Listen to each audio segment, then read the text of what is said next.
Baik, Assalamualaikum warahmatullahi wabarakatuh. Perkenalkan, nama saya Mutmainah Nisa Sidkia dengan NIM 0812411024. Di sini saya akan menjelaskan bagaimana itu pengembangan sumber daya manusia. Nah, pengembangan sumber daya manusia adalah proses peningkatan kualitas, kapasitas, dan kesejahteraan penduduk suatu negara agar dapat berkontribusi secara optimal dalam pembangunan ekonomi dan sosial.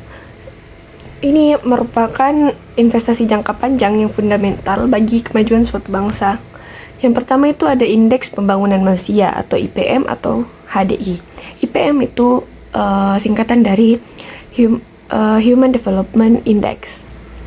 Ada indeks yang merupakan ukuran komposit yang digunakan untuk mengukur pencapaian pembangunan manusia di suatu negara.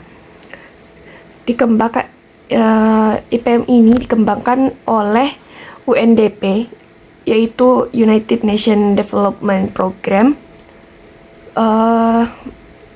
Lalu IPM ini mengukur 3 dimensi dasar. Yang pertama itu umur panjang dan hidup sehat, pengetahuan, dan standar hidup layak. Nah, di umur panjang dan hidup sehat itu diukur melalui angka harapan hidup saat lahir. Nah, kalau pengetahuan sendiri itu diukur melalui rata-rata lama sekolah dan harapan lama sekolah. Lalu yang ketiga itu standar hidup layak.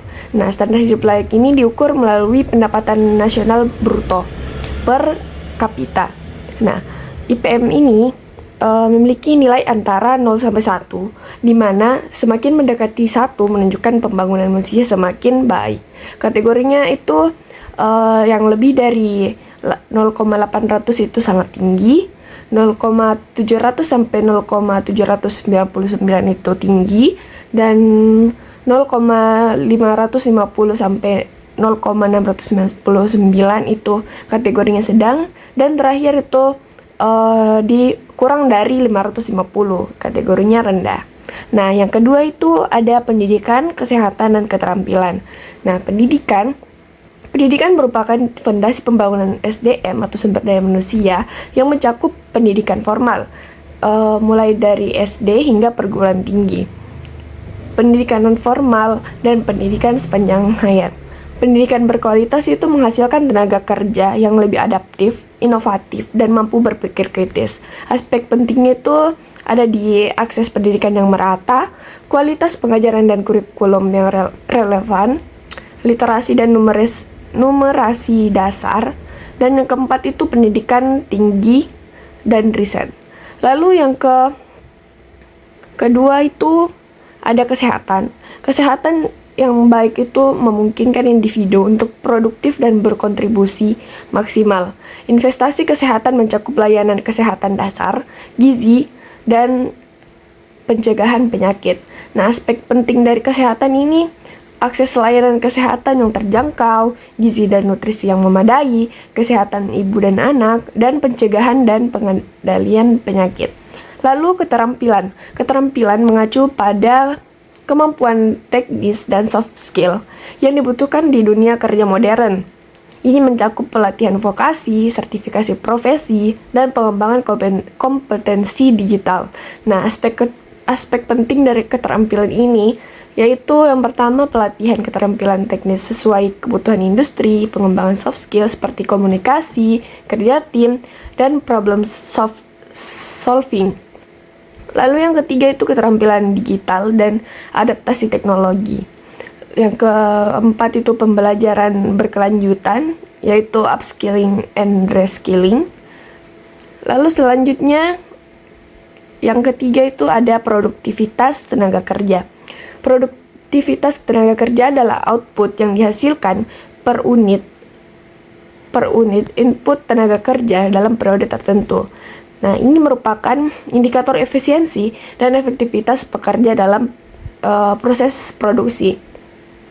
Adapun faktor-faktor yang mempengaruhi itu yang pertama ada modal manusia, yaitu tingkat pendidikan, kesehatan, dan keterampilan kerja. Yang kedua itu teknologi, akses dan kemampuan menggunakan teknologi modern. Yang ketiga ada infrastruktur, yaitu ketersediaan fasilitas pendukung kerja. Yang keempat, manajemen, yaitu sistem organisasi dan kepemimpinan yang efektif. Yang kelima itu ada motivasi, yaitu intensif dan lingkungan kerja yang kondusif. Nah, ada pun cara meningkatkan produktivitas. Yang pertama itu investasi dalam pendidikan dan pelatihan yang berkelanjutan. Yang kedua itu perbaikan kondisi kesehatan dan kesejahteraan pekerja. Yang ketiga ada adopsi teknologi dan inovasi. Yang keempat ada perbaikan kondisi kerja dan sistem insentif. Dan yang terakhir itu ada penguatan regulasi ketenagakerjaan yang adil. Nah, dari semua aspek ini ada keterkaitannya, yaitu saling terkait dan membentuk siklus positif. Pendidikan dan kesehatan yang baik menghasilkan keterampilan yang lebih tinggi, yang pada gilirannya meningkatkan produktivitas tenaga kerja. Produktivitas yang tinggi menghasilkan pendapatan lebih besar yang dapat diinvestasikan kembali ke dalam pendidikan dan kesehatan, sehingga meningkatkan IPM secara keseluruhan. Pembangunan sumber daya manusia yang holistik dan berkelanjutan menjadi kunci daya saing suatu negara di era globalisasi dan ekonomi berbasis pengetahuan. Nah, lalu pendidikan dan kesehatan itu menjadi pondasi utama yang membentuk kualitas modal manusia.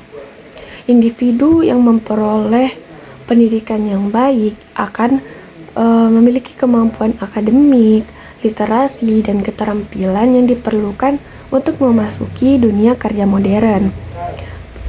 Pada saat yang sama, kesehatan yang optimal memastikan individu dapat belajar, bekerja, dan berkontribusi tanpa terganggu oleh penyakit atau keterbatasan fisik. Nah, kombinasi pendidikan dan kesehatan inilah yang menciptakan tenaga kerja dengan kapasitas keterampilan yang baik keterampilan teknis maupun soft skill. Lalu, ketika seseorang memiliki keterampilan yang relevan, terutama keterampilan digital dan kemampuan beradaptasi terhadap perubahan teknologi, maka produktivitas tenaga kerja meningkat secara signifikan. Nah, pekerja yang terampil mampu bekerja lebih efisien, menghasilkan output yang lebih besar, dan berkontribusi pada inovasi dalam proses produksi. Produktivitas yang meningkat tidak hanya menguntungkan perusahaan, tetapi juga meningkatkan pendapatan individu dan daya saing ekonomi nasional. Selanjutnya, tingginya produktivitas tenaga kerja berdampak langsung pada pertumbuhan ekonomi, yang kemudian menghasilkan pendapatan nasional yang lebih besar. Peningkatan pendapatan negara maupun rumah tangga memungkinkan adanya investasi yang lebih besar pada sektor pendidikan dan kesehatan. Pemerintah dapat memperluas akses pendidikan, meningkatkan kualitas sekolah, memperkuat layanan kesehatan, serta memperluas program pelatihan keterampilan. Siklus ini kemudian memperkuat kualitas modal manusia dan meningkatkan skor IPM di suatu negara. Dengan demikian, keterampilan tiga aspek ini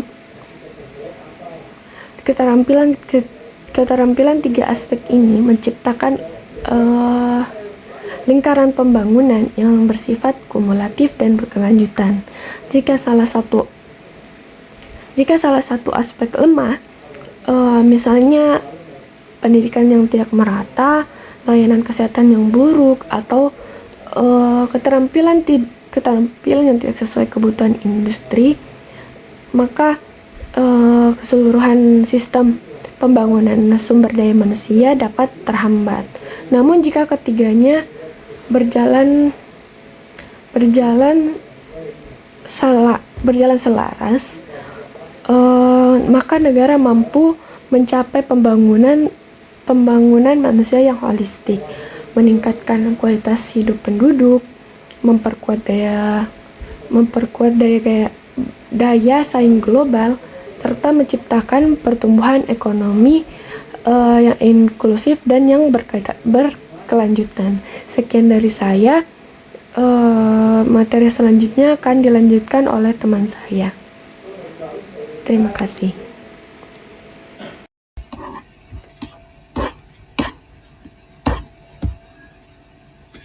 Nah, untuk materi selanjutnya yaitu ketimpangan dan distribusi pendapatan.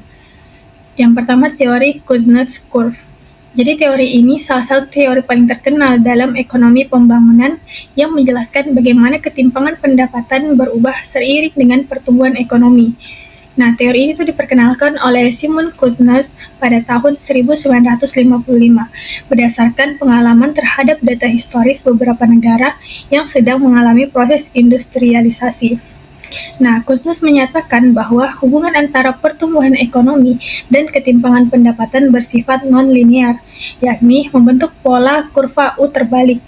Nah, itu ada gambarnya. Nah, dalam proses pembangunan, ketimpangan tidak berjalan lurus naik atau turun, tetapi mengalami fase peningkatan terlebih dahulu, lalu menurun pada tahap pengembangan ekonomi yang lebih maju. Nah, jadi dia ada dua tahap. Jadi tahap pembangunan itu pembangunan awal, di mana ketimpangan itu meningkat. Nah, pada tahap awal pembangunan ekonomi, struktur perekonomian masih didominasi oleh sektor pertanian berskala kecil, dengan produktivitas rendah dan pendapatan relatif homogen. Nah, namun ketika industrialisasi dimulai, perbedaan pendapat mulai terbentuk. Adapun faktor yang menyebabkan ketimpangan meningkat, yang pertama itu migrasi dari desa ke kota. Jadi urbanisasi itu menyebabkan sebagian penduduk berpindah ke kota untuk bekerja di sektor manufaktur. Dan penduduk kota pun memiliki peluang kerja dan pendapatan yang lebih tinggi, sehingga menciptakan kesenjangan antara kota dan desa. Faktor yang kedua yaitu produktivitas antar sektor tidak merata. Jadi sektor yang memiliki produktivitas jauh lebih tinggi dibanding sektor pertanian, sehingga mereka di industri secara otomatis menerima pendapatan yang lebih besar. Faktor yang ketiga, akses modal, pendidikan, dan teknologi hanya dimiliki oleh sedikit orang. Jadi kelompok tertentu yang memiliki modal mampu masuk ke sektor modern lebih cepat, sehingga menikmati keuntungan lebih besar dari pertumbuhan ekonomi. Faktor yang keempat, pertumbuhan awal hanya menguntungkan kelompok yang berada di posisi strategis. Jadi seperti perusahaan besar, pemilik tanah, dan pengusaha itu mendapatkan manfaat awal dari industrialisasi sebelum manfaatnya tersebar ke masyarakat luas. Nah, karena itu, meskipun ekonomi tumbuh pesat, jurang antara pendapatan kelompok kaya dan miskin semakin lebar pada masa awal pembangunan. Nah, yang tahap kedua itu pembangunan lanjut ketika ketimpangan menurun. Jadi ketika ekonomi terus berkembang dan transformasi struktural selesai, ketimpangan pendapatan mulai menurun. Nah, ini tuh terjadi saat manfaat pembangunan ekonomi mulai dirasakan secara lebih merata oleh lapisan masyarakat yang lebih luas. Nah, ketimpangan itu menurun pada tahap ini karena yang pertama, akses pendidikan makin merata. Ketika lebih banyak penduduk memperoleh pendidikan, jadi struktur upah menjadi lebih merata dan kesempatan kerja lebih terbuka. Yang kedua, kesempatan kerja di sektor modern meluas. Perusahaan perlu banyak tenaga kerja sehingga penduduk desa masuk ke kota memperoleh pendapatan lebih besar dan lebih stabil. Yang ketiga, kebijakan redistribusi pemerintah semakin efektif. Seperti pajak progresif, subsidi, dan jaminan bantuan atau bantuan sosial itu mampu menekan ketimpangan pendapatan. Yang keempat, pertumbuhan kelas menengah. Munculnya kelas menengah yang besar menciptakan distribusi pendapatan yang lebih seimbang, sehingga memperkuat konsumsi nasional. Yang kelima, pemerataan infrastruktur. Jadi infrastruktur seperti pendidikan, kesehatan, listrik, transformasi, itu kan mengurangi kesenjangan antar wilayah. Jadi intinya teori Kuznets ini, dia ketimpangannya itu meningkat di awal pembangunan akibat transformasi struktural. Nah, kemudian ketimpangan menurun di tahap selanjutnya atau tahap akhir ketika pertumbuhan ekonomi menjadi inklusif. Dan adapun pola yang membentuknya itu pola inverted U curve atau kurva U terbalik seperti gambar yang ada di PPT. Nah, terus yang kedua ada Gini ratio. Jadi Gini ratio adalah salah satu indikator paling penting dalam ekonomi untuk mengukur tingkat ketimpangan pendapatan. Jadi indikator ini dikembangkan oleh Corrado Gini dan banyak digunakan oleh pemerintah, lembaga statistik, dan peneliti di seluruh dunia. Nah, jadi cara kerjanya Gini ratio itu, dia berasal dari analisis kurva Lorenz yang menggambarkan distribusi pendapatan dalam suatu populasi.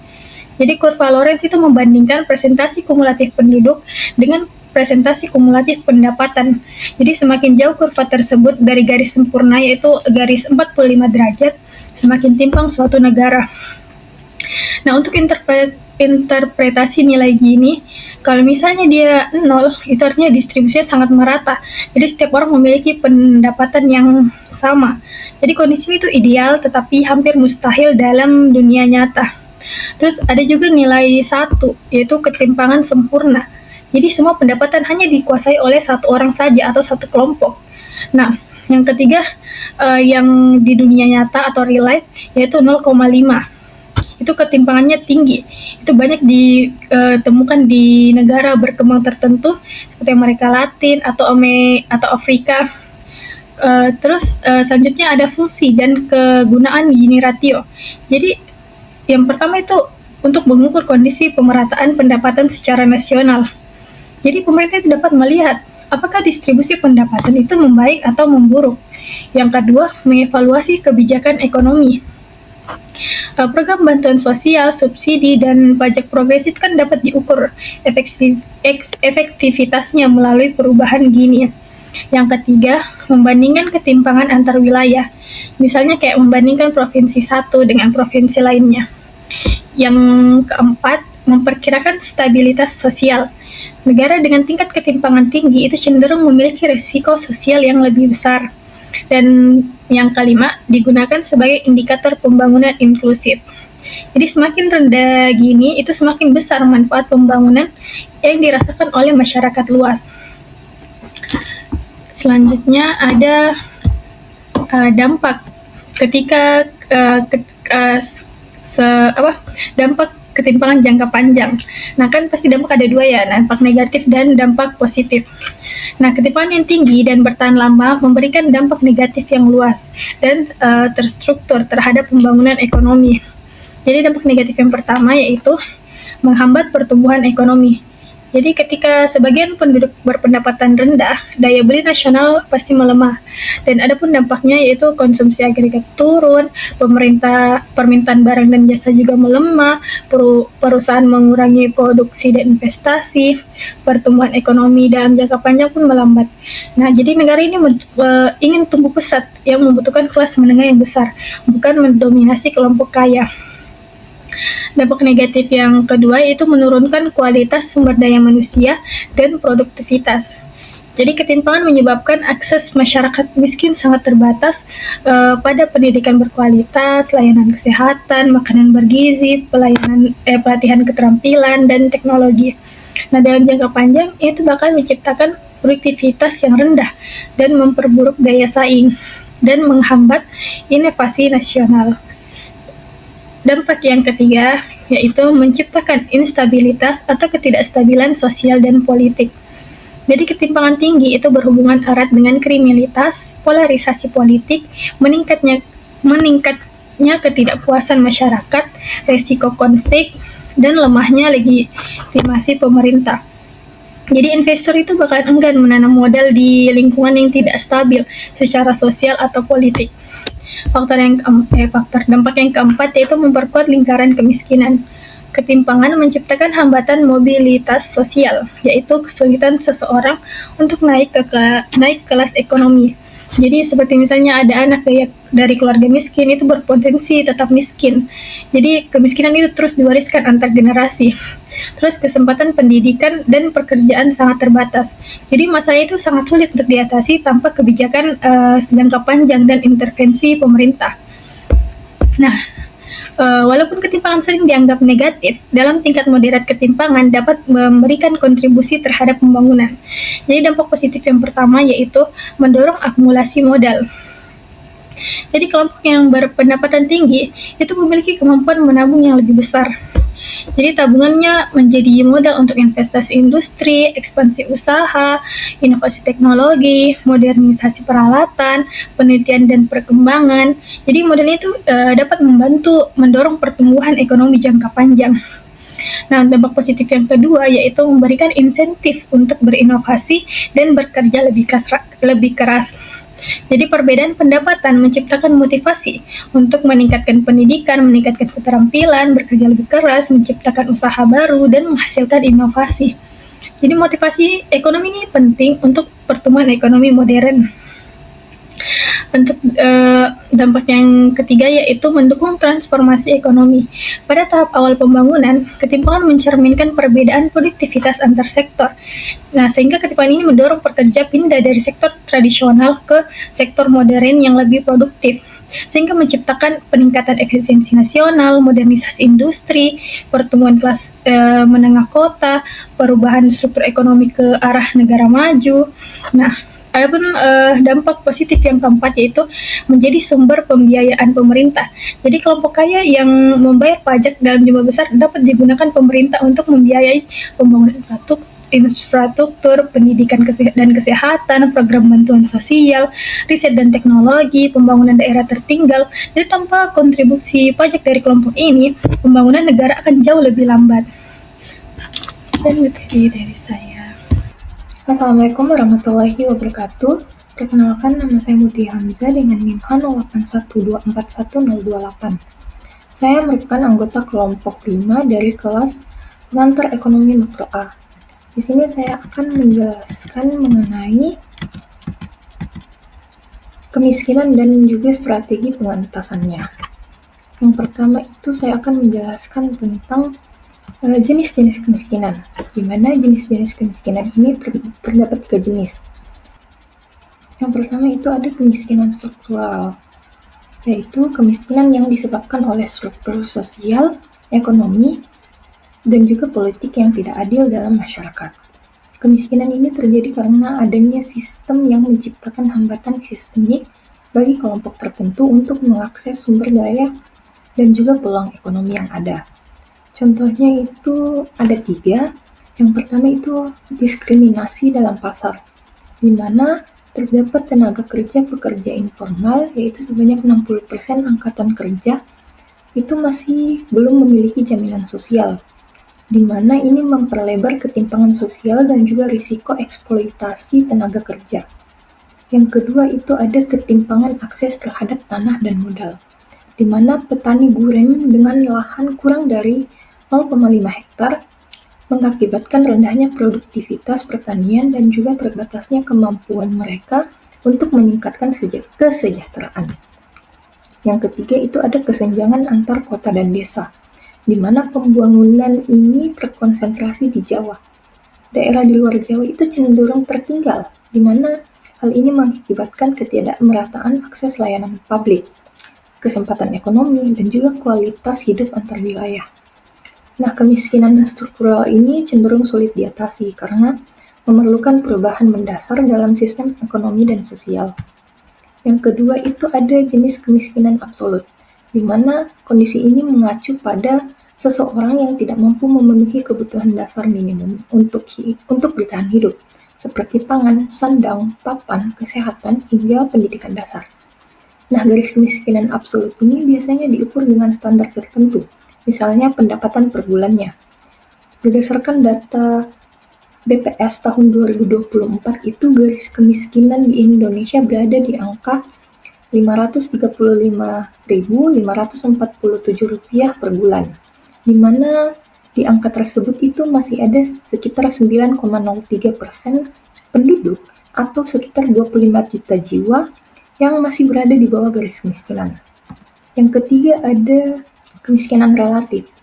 Kondisi ini di mana seseorang sebenarnya itu masih terhitung cukup untuk memenuhi kebutuhan dasarnya, tetapi masih cenderung kurang dibandingkan dengan standar hidup masyarakat di sekitarnya. Nah, contohnya itu seseorang dengan pendapatan 500.000 per bulan mengalami kemiskinan absolut, yaitu kemiskinan yang tidak mampu memenuhi kebutuhan dasarnya. Sedangkan seseorang dengan pendapatan 2 juta per bulan di Jakarta itu bisa dianggap kemiskinan relatif, karena pendapatannya itu masih di atas garis kemiskinan, tetapi masih jauh di bawah standar kota Jakarta, di mana upah minimum regionalnya itu mencapai angka Rp5.396.761 per bulannya. Nah, selanjutnya materi yang akan saya jelaskan itu kebijakan anti kemiskinan, di mana terdapat 3 kebijakan. Yang pertama itu ada transfer tunai, merupakan program pemberian dana langsung kepada rumah tangga miskin, baik bersyarat atau conditional cash transfer ataupun tanpa syarat, unconditional cash transfer. Nah, salah satu program conditional cash transfer seperti program Keluarga Harapan atau biasanya dikenal dengan PHK. Nah, di mana pemerintah ini memberikan bantuan dengan syarat keluarga penerima itu harus memenuhi komitmen tertentu, seperti memeriksakan kesehatan anak dan juga menyekolahkan anak. Nah, transfer tunai ini cenderung efektif meningkatkan daya beli langsung, mengurangi kerentanan ekonomi, dan dapat memutus siklus kemiskinan antar generasi jika dikombinasikan dengan investasi pada kesehatan dan pendidikan anak. Nah, kebijakan yang kedua itu merupakan akses pendidikan, yaitu merupakan kebijakan yang bertujuan untuk memperluas kesempatan pendidikan bagi kelompok yang kurang mampu melalui penyediaan fasilitas, bantuan biaya, serta program pendukung lainnya. Nah, salah satu contoh kebijakannya itu yaitu program Indonesia Pintar atau biasanya dikenal dengan PIP, di mana program ini merupakan bantuan pendidikan bagi siswa-siswi dari keluarga kurang mampu, agar siswa-siswi tersebut dapat terus bersekolah tanpa terhambat biaya. Salah satu contoh kebijakan ini yaitu program Indonesia Pintar, atau biasa dikenal dengan PIP, di mana program ini merupakan bantuan pendidikan bagi siswa-siswi dari keluarga yang kurang mampu, agar siswa-siswi tersebut dapat terus bersekolah tanpa terhambat biaya. Bantuan ini diberikan untuk menutupi kebutuhan sekolah seperti buku, seragam, dan juga transportasi. Kebijakan ini terbukti efektif meningkatkan angka partisipasi sekolah dan juga mengurangi angka putus sekolah serta membantu anak-anak dari keluarga kurang mampu memperoleh keterampilan dan peluang kerja yang lebih baik di masa depannya. Dengan demikian, akses pendidikan yang lebih merata ini diharapkan dapat memutus rantai kemiskinan antar generasi dan memperluas mobilitas sosial mereka. Kebijakan yang ketiga itu ada subsidi kesehatan. Nah, kebijakan ini merupakan kebijakan pemerintah untuk meringankan beban biaya kesehatan bagi masyarakat berpenghasilan rendah, agar mereka dapat mengakses layanan medis yang layak. Salah satu contoh programnya adalah Jaminan Kesehatan Nasional Penerima Bantuan Iuran atau JKN PBI, di mana pemerintah ini membayarkan iuran BPJS Kesehatan bagi penduduk kurang mampu dan rentan. Melalui subsidi ini, keluarga kurang mampu dapat memperoleh layanan kesehatan dasar hingga lanjutan tanpa terbebani biaya yang besar.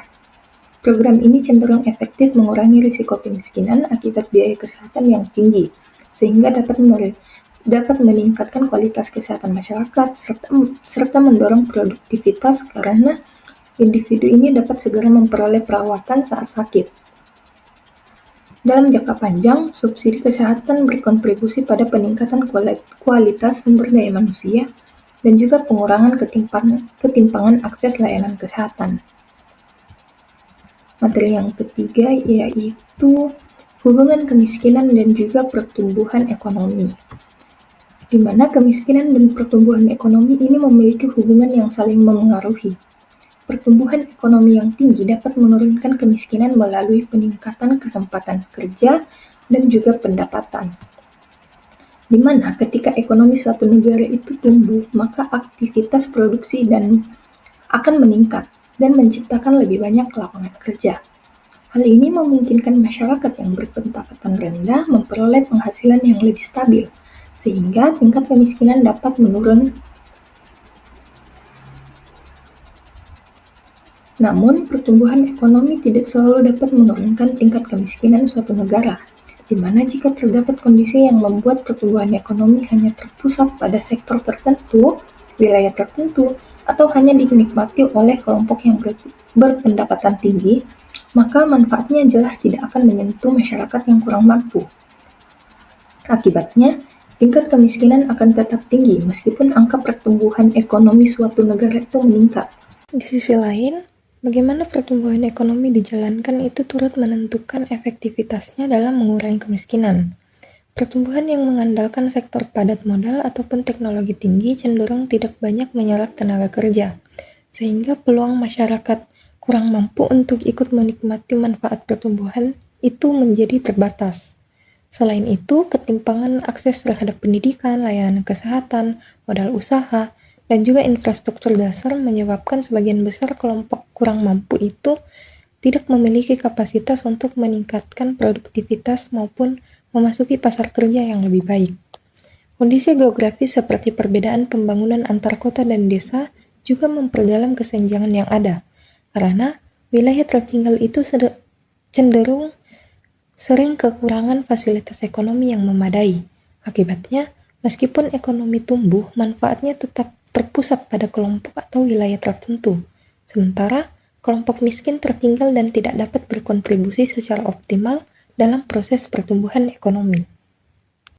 Selain itu, tingginya tingkat kemiskinan juga dapat menghambat pertumbuhan ekonomi.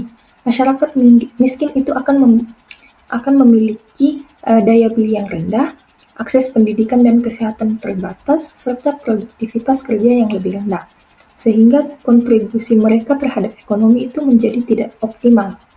Oleh karena itu, untuk mendorong pengurangan kemiskinan yang efektif, pertumbuhan ekonomi perlu bersifat inklusif, atau memberikan manfaat yang lebih merata melalui penciptaan lapangan kerja yang berkualitas, pemerataan pembangunan, peningkatan akses pendidikan dan kesehatan, serta kebijakan sosial yang mendukung kelompok rentan. Mungkin itu saja yang dapat saya jelaskan. Selanjutnya saya serahkan kepada pemateri berikutnya. Baik, terima kasih atas kesempatannya pada presentasi kali ini. Saya akan menjelaskan mengenai peranan sektor industri, pertanian, dan jasa dalam pembangunan.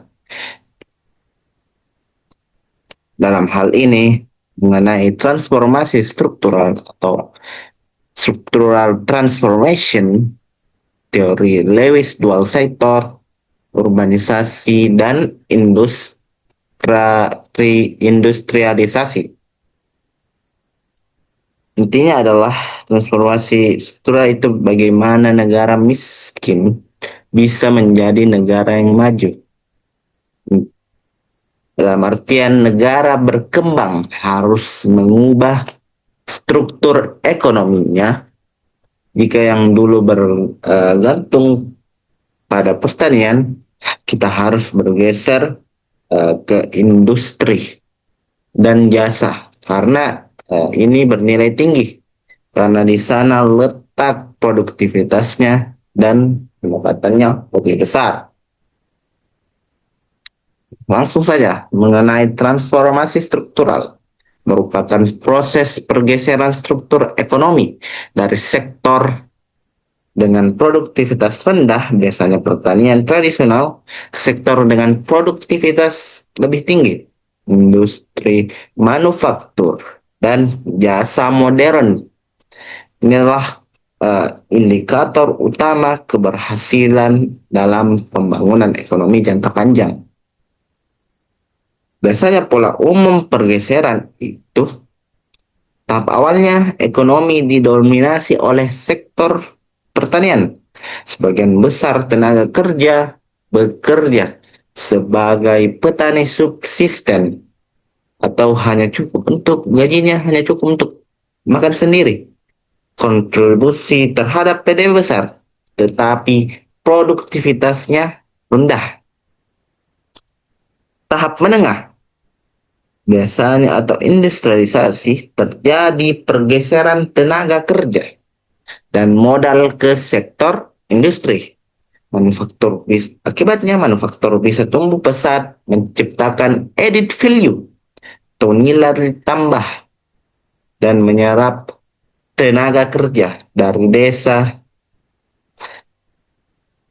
sehingga kontribusi industri terhadap PDB itu menyalip pertanian. Tahap lanjut, ekonomi beralih ke sektor jasa yang bernilai tinggi, keuangan, teknologi, pariwisata. Porsi industri mungkin menurun secara relatif atau deindustrialisasi, namun sektor jasa menjadi penopang utama dalam pertumbuhan. Kemudian ada penyebab pergeseran. Yang pertama itu hukum Engel, yaitu seiring pendapatan masyarakat naik, persentase pengeluaran untuk makanan menurun, sedangkan permintaan untuk barang manufaktur dan jasa itu meningkat. Yang kedua ada kenaikan produktivitas. Teknologi di pertanian, faktor pupuk itu membuat hasil panen meningkat dengan tenaga kerja yang lebih besar, tenaga kerja yang lebih sedikit, sehingga kelebihan tenaga kerja itu bisa pindah ke pabrik. Kemudian yang kedua, bagaimana negara kembang itu bertransformasi dari pertanian tradisional ke industri modern. Ini dijelaskan dalam teori dual sektor Arthur Lewis atau model Lewis, seorang ekonom peraih Nobel yang bernama Arthur Lewis. Asumsi dasar dari teori ini, ekonomi negara berkembang terbagi menjadi dua sektor. Yang pertama, sektor tradisional atau pertanian, padat karya, produktivitas sangat rendah bahkan mendekati nol, dan terdapat surplus tenaga kerja, pengangguran terselubung. Upah di sini bersifat subsisten, yang saya katakan tadi itu hanya cukup untuk makan sendiri atau hanya cukup untuk hidup sendiri hidup. Yang kedua, sektor modern atau industri kapitalis, padat modal, produktivitas tinggi, dan berorientasi keuntungan. Yang kedua, selanjutnya mekanisme dari pembangunan. Menurut teori ini, sektor industri itu menawarkan upah yang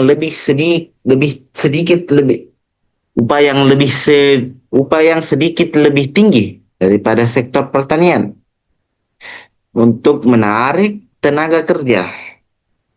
Kedua, karena adanya surplus tenaga kerja di desa, pasokan tenaga kerja bagi industri dianggap tak terbatas atau unlimited supply of labor.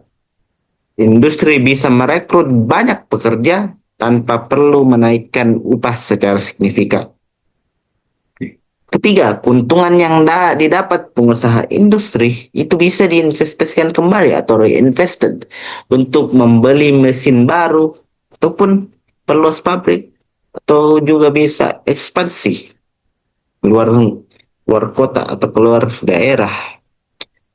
Ekspansi ini menyerap lebih banyak tenaga kerja dari sektor pertanian, terus berulang hingga surplus tenaga kerja di desa habis.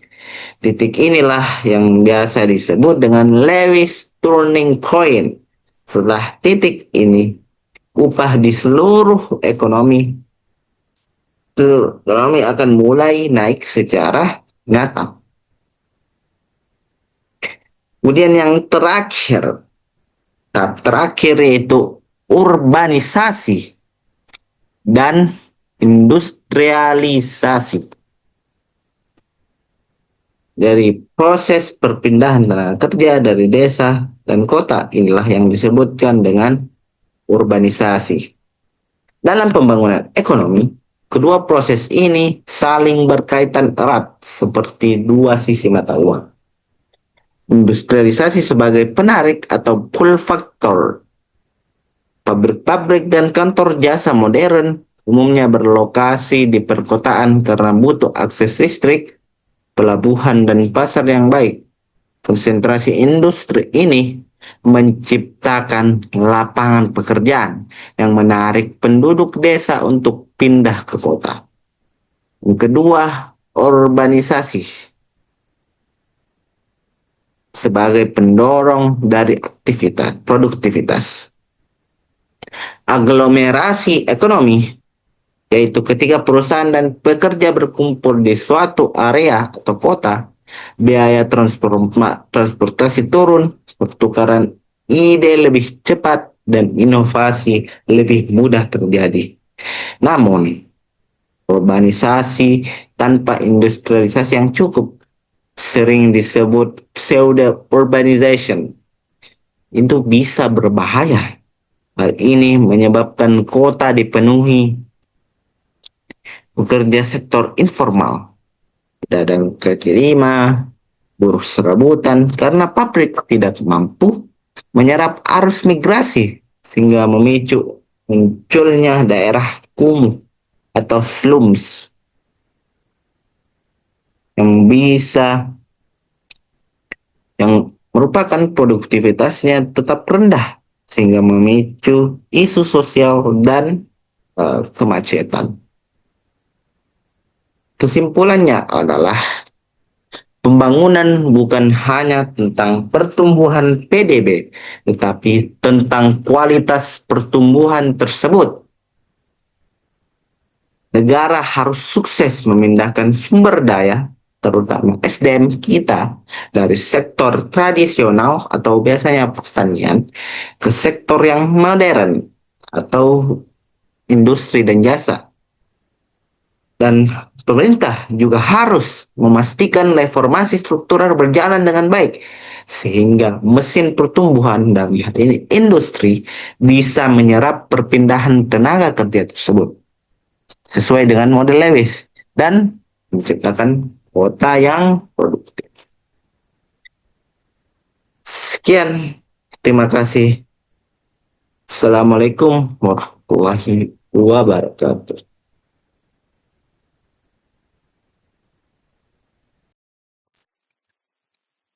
Perkenalkan, nama saya Muhammad Nazrul Ilhamdin Hentihu dari kelompok 5 dengan NIM H081241-031.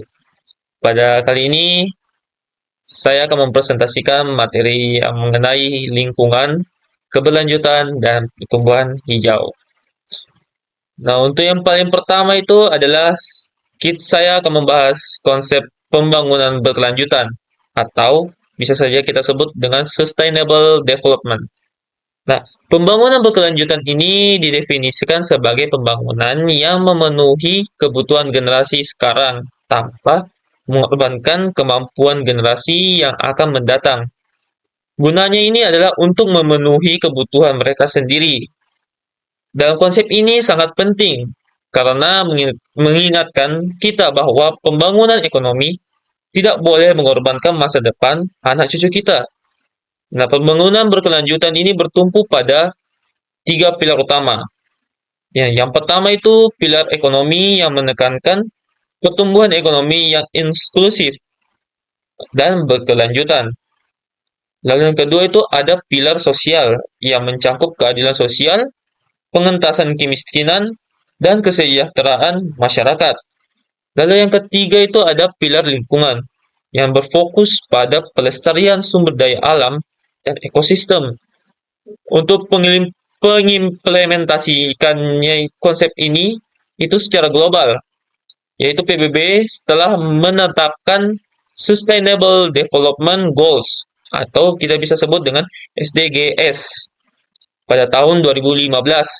SDGs ini terdiri dari 17 tujuan pembangunan berkelanjutan dengan target pencapaian hingga tahun 2030. Yang dimana tujuan-tujuan ini mencakup berbagai aspek, mulai dari pengentasan kemiskinan, penyediaan energi bersih, hingga aksi iklim yang konkret.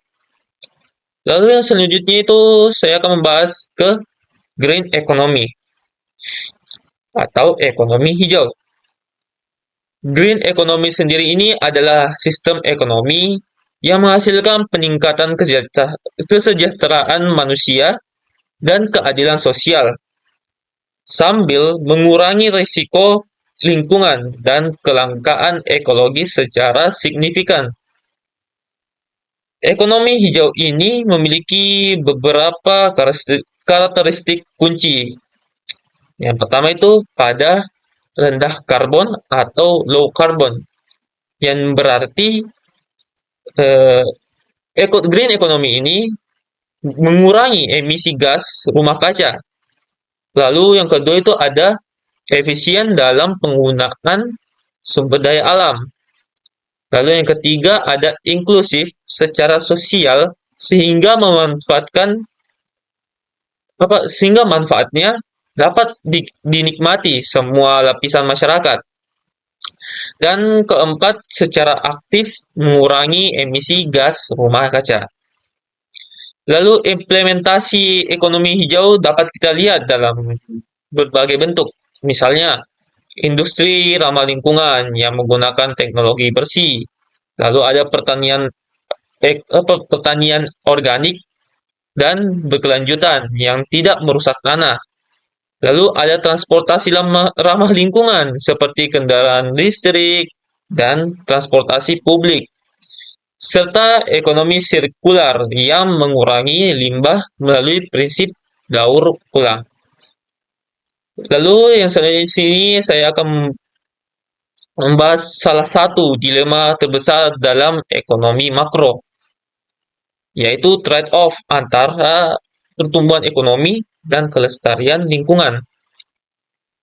Nah, secara environmental Kuznets curve atau EKC, ini adalah hipotesis yang menyatakan adanya hubungan berbentuk U terbalik antara pendapatan per kapita dan degradasi lingkungan. Pada tahap awal pembangunan, ketika pertumbuhan ekonomi meningkat, populasi juga cenderung meningkat karena industrialisasi masif. Namun, pada tahap lanjut ketika pendapatan sudah tinggi, kesadaran lingkungan masyarakat meningkat sehingga polusi menurun. Dilema ini terutama dirasakan oleh negara-negara berkembang. Mereka harus memprioritaskan pertumbuhan ekonomi untuk mengurangi kemiskinan. Akan tetapi, mereka itu belum mampu berinvestasi pada teknologi ramah lingkungan yang mahal. Akibatnya, mereka masih sangat bergantung pada industri padat karbon. Kita juga menghadapi trade-off antara jangka pendek dan jangka panjang. Dalam jangka pendek, industrialisasi cepat memang menghasilkan populasi tinggi. Namun, dalam jangka panjang, kerusakan lingkungan akan menimbulkan biaya ekonomi yang sangat besar seperti bencana alam dan masalah kesehatan masyarakat. Lalu, apa solusinya? Nah, ada beberapa cara untuk mengatasi trade-off ini. Yang pertama itu transfer teknologi hijau dari negara maju ke negara yang berkembang. Lalu yang kedua itu kebijakan intensif untuk mendorong industri ramah lingkungan. Lalu yang ketiga itu penerapan carbon pricing seperti pajak karbon dan sistem cap and trade. Lalu yang keempat itu investasi infrastruktur hijau sejak awal pembangunan. Nah, sekarang saya akan membahas dua aspek penting yang sangat berkaitan, yaitu energi terbarukan dan efisiensi sumber daya. Keduanya ini merupakan solusi kunci untuk mencapai pertumbuhan hijau yang berkelanjutan. Yang pertama itu saya akan membahas tentang energi terbarukan. Energi terbarukan ini adalah sumber energi yang tidak akan habis dan dapat diperbarui secara alami. Terdapat ada 5 jenis utama energi terbarukan. Yang pertama itu energi solar atau matahari melalui panel surya dan pembangkit listrik tenaga surya. Lalu kedua ada energi angin yang melalui turbin angin.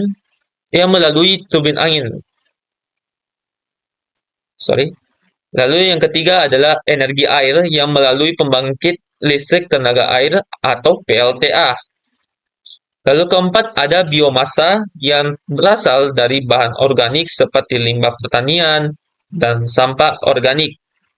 Dan kelima ada geotermal atau panas bumi. Energi terbarukan ini memiliki banyak keuntungan. Yang pertama, mengurangi emisi gas rumah kaca secara signifikan. Yang kedua, sumbernya tidak terbatas hingga berkelanjutan. Yang ketiga, mengurangi ketergantungan pada bahan bakar fosil yang sekarang ini sudah sangat semakin menipis. Dan keempat itu menciptakan lapangan kerja baru atau yang disebut green jobs. Akan tetapi, energi terbarukan juga menghadapi tantangan yang dimana itu biaya investasi awalnya masih sangat tinggi. Ada ketergantungan pada kondisi alam seperti cuaca dan geografi, lalu memerlukan infrastruktur dan teknologi yang sangat canggih, serta efisiensi konversi energi masih perlu terus ditingkatkan.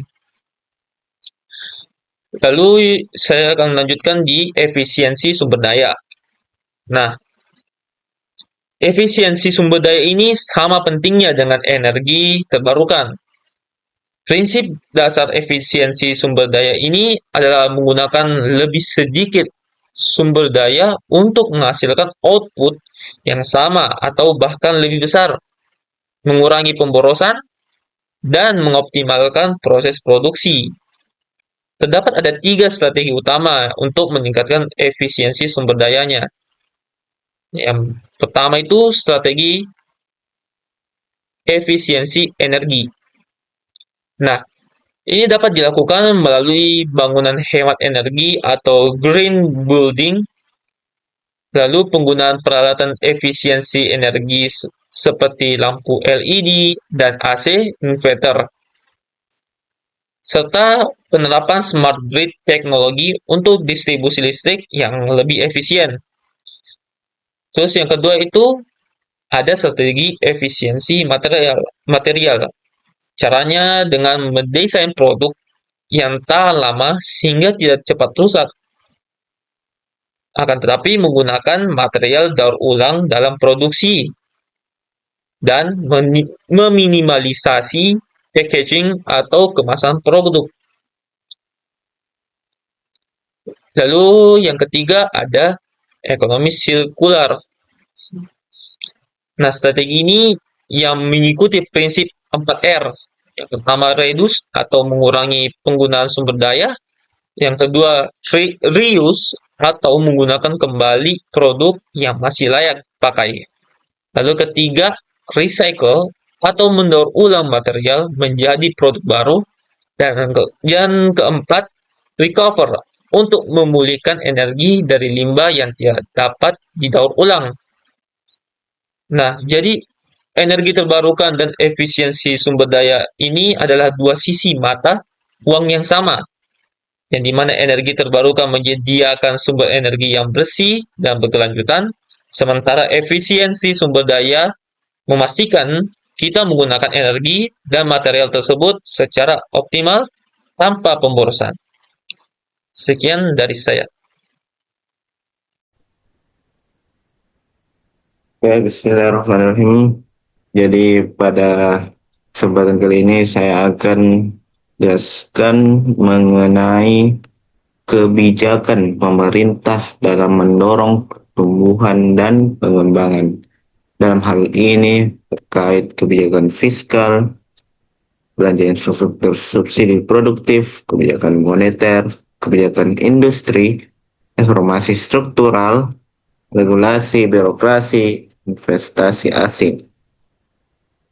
Sebelum kita masuk ke poin-poin yang telah saya jabarkan tadi, kita perlu mengetahui perbedaan dari pertumbuhan dan pembangunan.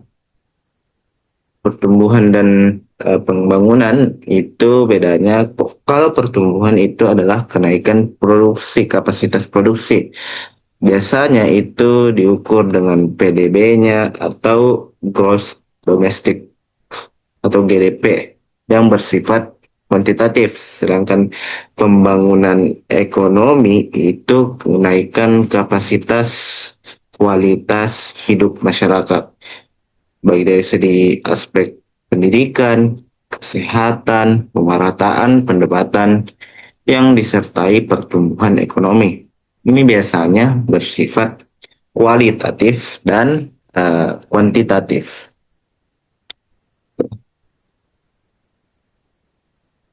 Baik, yang pertama itu tentang poin pertama itu tentang kebijakan fiskal. Kebijakan fiskal itu berkaitan dengan pengelolaan anggaran, pendapatan dan belanja negara atau yang biasa disingkat APBN. Itu bagaimana pemerintah mendapatkan uang dari pajak dan merealisasikannya dengan cara membelanjakannya untuk kepentingan masyarakat. Biasanya kalau belanja infrastruktur itu konsepnya pemerintah mengalokasikan dana yang besar untuk membangun jalan, pelabuhan, bandara, dan bendungan. Dampaknya untuk jangka pendek itu bisa menciptakan lapangan pekerjaan. Tentunya ketika kita membangun sebuah infrastruktur uh, uh, memerlukan tukang dan lain sebagainya, itu adalah dampak jangka pendeknya bisa menciptakan lapangan pekerjaan. Sedangkan dampak jangka panjang itu menurunkan biaya logistik. Jika jalan bagus itu pengiriman barang lebih murah dan cepat hingga harga barang dan turun sehingga daya saing industri itu bisa meningkat. Nah, kedua ada subsidi produktif. Pergeseran fokus mengubah subsidi yang bersifat konsumtif, subsidi BBM bagi kendaraan pribadi, itu menjadi subsidi yang tepat sasaran yang dapat meningkatkan produksi. Contohnya, subsidi pupuk untuk petani, subsidi bunga kredit atau biasa disingkat KUR atau kredit usaha rakyat untuk UMKM atau subsidi pendidikan seperti beasiswa untuk meningkatkan kualitas SDM. Tujuannya untuk mendorong masyarakat untuk lebih produktif, bukan hanya sekedar menerima bantuan dan menghabiskannya. Yang kedua ada kebijakan moneter. Bedanya kebijakan moneter dan kebijakan fiskal, kebijakan moneter ini dijalankan oleh bank sentral. Kalau di Indonesia itu BI atau Bank Indonesia untuk mengendalikan jumlah uang yang beredar dan bunga demi menjaga stabilitas harga atau inflasi. Pengaturan suku bunga ini biasanya jika pemerintah ingin mendorong pertumbuhan, maka biasanya bank sentral itu dapat menurunkan suku bunganya. Jika suku bunga rendah, biaya pinjaman atau kredit itu murah, hingga pengusaha berani meminjam untuk ekspansi biaya atau ekspansi bisnis dan masyarakat berani mengambil kredit konsumsi. Itu PDB-nya naik.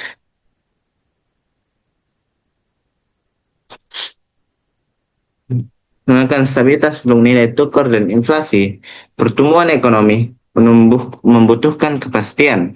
Kebijakan moneter menjaga agar inflasi tidak terlalu tinggi yang dapat menggerus daya beli dan tidak terlalu rendah atau dapat menimbulkan deflasi yang bisa justru membuat mematikan sebuah usaha.